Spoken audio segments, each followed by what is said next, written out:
Okay, well, I'm going to fix that. I think I know how to do that. I can cram something in there. So what I'm trying to do here is,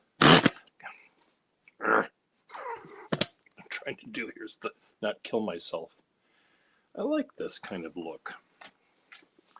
I'm going to be interviewed by a fellow pen enthusiast, and I'm trying to find out a fun background to have. And I like this lighting. I don't look gray or dead. Of course, you get to see my flustercuck behind me, which is what I see every morning. I see this contraption that is made of a base of a dental x-ray camera holder, and it probably weighs 100 pounds. It's on wheels, so I can move it easily across the room, and it has an articulated arm so that this whole thing can move and go up and down. And the light behind me, the amber colored light behind me, is a cylinder that I've completely covered in vellum diplomas. So normally when I'm sitting over here on the couch, I have this, it's almost kind of like sitting in a fireplace, in front of a fireplace, or in a fireplace for that matter. It just gives this beautiful warm glow. So what this flustercuck is behind me sort of resembles a tree. On the tripod, on the dental x-ray camera holder, I have strapped with bungee cords and hose clamps and zip ties. I have attached maybe 20 tripods upside down. So what it looks like, it's a tree essentially. And what kind of a tree is it? Here it is, the tree of knowledge. There's my apple. This is one of the only colorful things on my tree here. Oh, where did the rest of it go? Most of the tree contains silver and black and transparent plastics or glass objects, like a little basket that has molecular models in it. It's another fruit that grows on this tree. So this is in one little spot. I have a little tiny Eiffel Tower key ring over there. I have more molecular models here. This is little black cut glass beads. Anyway, it's a lot of fun. Behind me, that's causing me trauma. Whoops, another molecule. Here's a thermometer and things that go jingle, jangle, jingle. Here's, just add this here. There we go. And we have another molecule bouncing around. So why do you see this? It's a nice contrast to my interlocutor, if that's the right word. The person who's interviewing me, we're having a conversation, so he's going to be in his usual spot. This is my usual spot. His usual spot is about as opposite of this as you can find. He has a floor to ceiling bookcase behind him full of what I can tell is a rather diverse collection of books,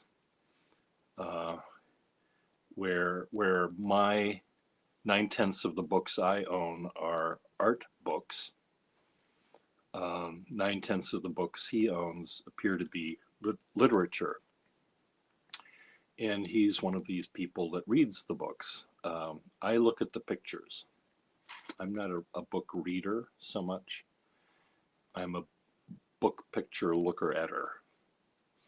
I also, buy books because of their covers. I buy books for all sorts of different reasons, and reading them is not the top of my list. It's looking at the pictures. So I have a lot of art books, a lot of atlases, books on anatomy, books on technical diagrams, how to build a ship, the Ship Builder magazine from 1910 I have, in case I want to go downstairs to the shop and build an ocean liner. I don't have a downstairs, but I can, in my imagination, I could have one, I guess. But I like this view. Again, it will provide a really interesting contrast, I think. And I'll send this video to him to see if he can manage to agree with me. I don't know necessarily why he wouldn't. I think in a way, it might be a nice thing to have a contrasting background. I don't know this for sure because I've never really spoken with him face to face before, but based on his how he describes fountain pens and how he uses them, I think that he and I are on opposite ends of the spectrum.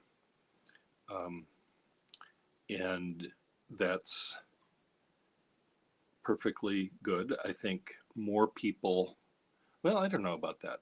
Most of the pen collectors I know are on my end of the spectrum, and I think most of the pen collectors he knows are at his end of the spectrum.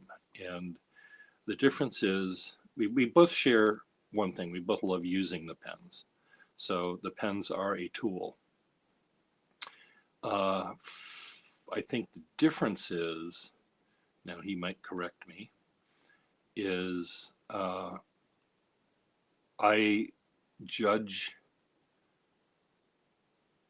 a pen based on the line that it creates, on the line of ink it creates, and everything else is secondary. And there are some pen people that love the beauty of a pen or a model and the color that it is and the plastics that have this iridescent glow to them, and the line it makes is important, but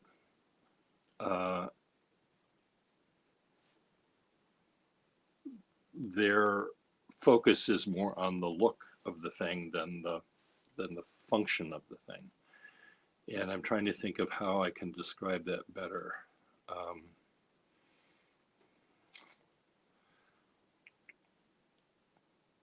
There are people that own cars. One of them owns a 67 Chevy pickup truck, and the other one owns a Cadillac Escalade, if they even make those anymore.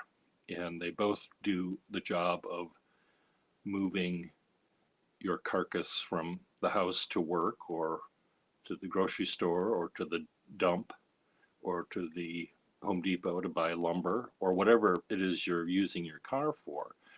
And some people don't care how pleasurable the trip is. They just want to get that 2x4 they need, or that carton of milk. Whereas other people want to drive in comfort.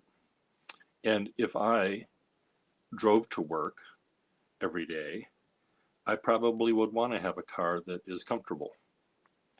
Um, do I need heated seats? Do I need um, what do cars have now other than heated seats? Um, a computer and a map and a navigation system. I know how to read a map. I design maps. I know how to read them. I don't need to have Siri or whoever it is tell me to turn left at the next block to reach your destination. I know how to do that by looking at a map. So I don't need the fancy bells and whistles on a car, though I think if I drove every single day, I would want a heated seat in the wintertime. So there's nothing wrong with wanting uh, a pen that looks beautiful. Uh, it might make you, by having this lovely pen, it might make you ponder more carefully about the word you're going to write. And you're going to pay more attention, maybe. I don't know that. Again, I'm not a writer, so I don't know how writers think. And there are writers and there are journalers. Journalers are a different kettle of fish, and I think this man is more of a journaler than a writer. I think he and many journalers will put their words down in writing as a way of rethinking what happened that day, even if they never read it again. It's just a way of cementing your thoughts and your memories uh, in a way that allows you to process it in your brain better, perhaps. Again, I don't know. I'm not a journaler, but that's what I would imagine it would be like. Um, for a writer, again, if you're writing poetry or novels or a screenplay or something, that's a different type of thing. And that's in a way what part of what this man and I are going to be talking about is my work in the movies, where I created hundreds and hundreds of pages of manuscript for the movie Little Women, where I copied the first, few chapters of the book written by Louisa May Alcott for the movie that they made a few years ago. I don't know who starred it. I never saw the movie, but there I am in it. Well, not me, but my artwork, and this hand was in it at one point, and my handwriting was in it a lot. Um, and it was a fascinating thing to do. Not only did I learn about Little Women, I never read the book. I still haven't finished it. I only read the first 3 chapters or whatever it was that I had to copy 3 times. I had to make 3 copies of it. The prop department, I was, I guess, considered a prop. I was in the prop department, and the prop department has at least 2 of everything, just in case they ruin one of them. So they've got a spare. It's like heirs to the throne. You have the heir and a spare. So they do that with movies. But I learned why, if you go to a movie why the tickets cost so much, because there's a heck of a lot of people that they have to pay to make these things, including me, and a heck of a long time between takes. And there's a lot of prep work that goes into a movie. There's not a lot of prep work in what I do here on YouTube. I put on a shirt, that's a lot. Do I have to put on pants? I'm not wearing pants now. I'm wearing some nice boxer briefs. It's not time for me to get up and move around, so I'm just sitting here like this. And but anyway, I think it's going to be an interesting interview. I would like to have another interview with him where I do talk about the difference of how he and I see a pen differently. And so let's see what Atomic has to say. What a time to join the live. Evidently, my viewer heard, the first line he heard was that I'm not wearing pants. Did that make you smile there, mister? But anyway, this is the kind of lighting I like. If I'm in front of my computer and right there is the camera on the computer, and it's the computer monitor, in my case, is quite large, and it looks like I'm about to be run over by a truck on the highway because it's so bright, the light hitting me. And it's also very blue light that comes out, so my face turns gray. So I think I like the glow that I have here. So that's what I'm hoping he will appreciate. I'm going to send him this clip just to see if he likes it. When I join him, my wide screen format that you see here is going to be turned into a square, so you won't quite see the full range, but I think it'll be fun. Let's see what you're saying here. Did you see my comment, latest test? I did see the comment. It seemed to me you liked this background.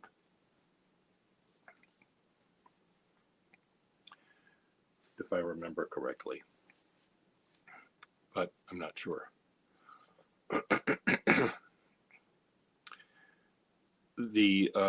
I may, for this coming test, I may create some flashcards to hold up. Let's see, how would that work? I'll try to hold them up so they're sort of at the same focus because if I do this, then things are going to be going in and out of focus, and that's not going to look good. But there was, in my doing the work for this movie, I tried to imitate, to the degree I could, Louisa May Alcott's own handwriting. And there's ways that I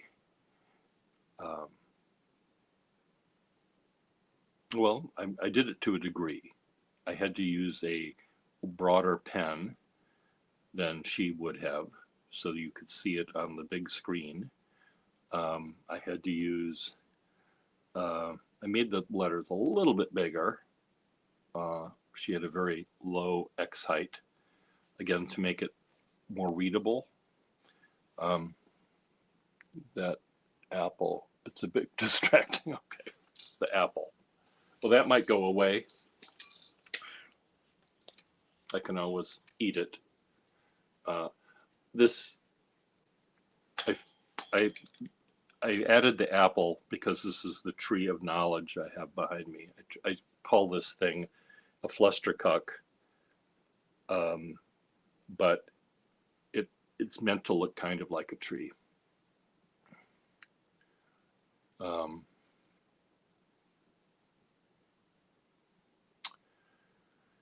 So anyway, I'm hoping he'll like this. If he doesn't, he's the director, and I'm a prop. again, no, I'm not a prop, but I'm not going to, you know, make his production not be what he wants it to be. Um, he's also someone who edits his YouTube videos before he puts them up. He does some live ones, which I don't think he edits, but he'll be editing this one, I think, because he does want to show, I believe he wants to show some scenes from the movie that show my handwriting. And he wants to then splice in some handwriting that I'll send him subsequently to the filming. As you know, people that watch me, you barely ever see what I look like. You see my right and left hand, and you see a piece of paper on the table. And it's very much about, not so much about even the pen, but about the lines that I make. And I talk about drawing and calligraphy and stuff like that. Pen repair, I do some pen repair. So anyway, you're looking down at the pen, not at my face. So this is very strange for you people. And I hope that I don't lose any subscriptions based on what you see.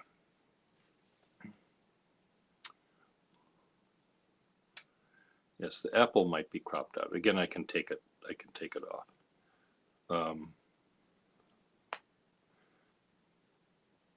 You know, even that as a background might look nice. Maybe the amber lamp is too distracting. So maybe this view might work better. I still have to be in the middle. But the cropping is again something that he'll edit out, you know, as we're deciding where we're going to be and where the camera is going to be and how far back the camera has to go. The main thing is I want to make sure that, first of all, this looks okay, and that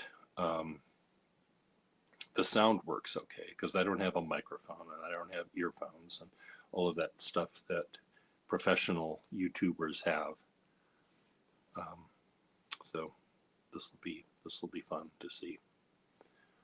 Do you have any other questions, Atomic Elf? It's been a while since I've talked to my live stream people much. And again, I have to see what you write, I have to get close. Yeah, the warmth to the background. I mean, I can still, yeah, I mean, I like it. I like the way it looks.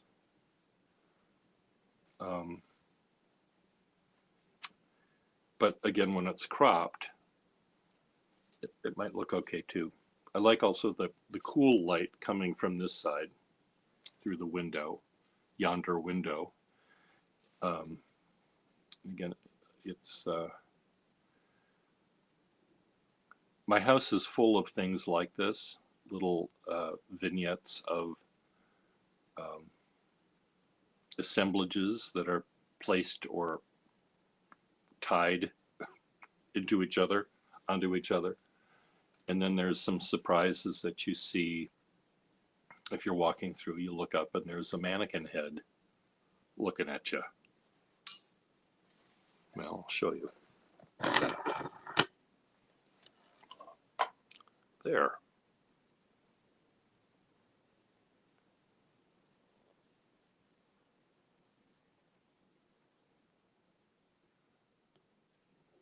Going this way.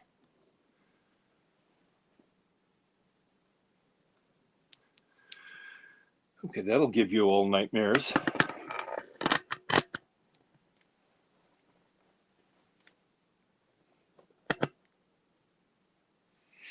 Yeah, I like the little silver peach fuzz you see there on the side of my head, where I just got a haircut a couple days ago. So that's kind of fun to see. Anyway, Atomic, anything else you have to say before I stop this?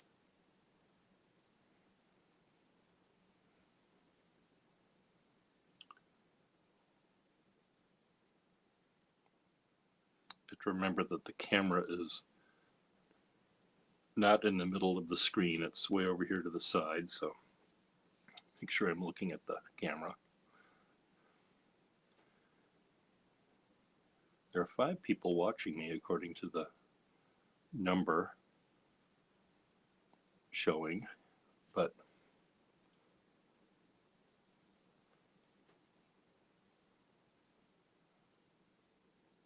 haircut looks good. Well, thank you, Atomic. And I've forgotten what your name is, Atomic. Why can't I remember your name? Or where you live? Why is that not coming into my little brain?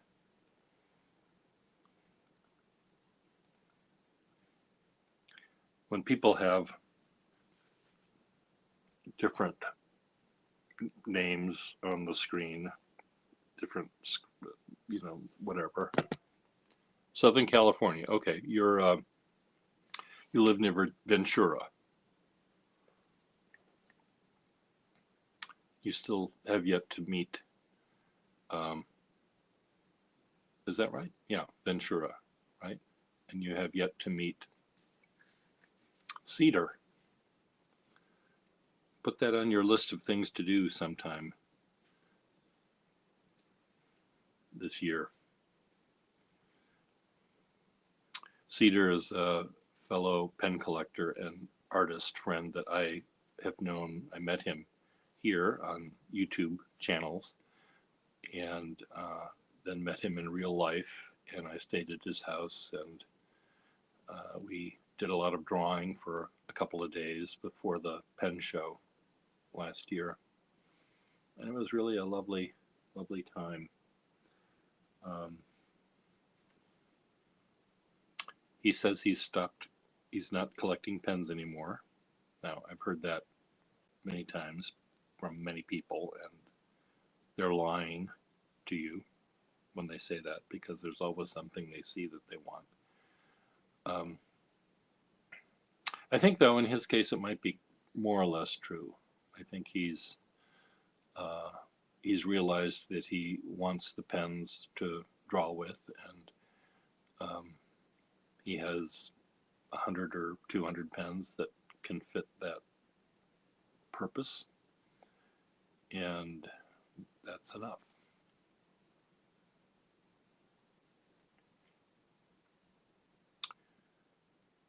I have 3,000 pens, and it's never enough. But I'm getting to the point where I need to start selling these things, because I'm not going to get any older, and there are people that are younger. I might not get any older either, for that matter, but I'm not getting any younger, and there are people that really would love some of the pens I have for calligraphy and for drawing, and I don't need 3,000. I might be happy with 500 pens, but I don't know.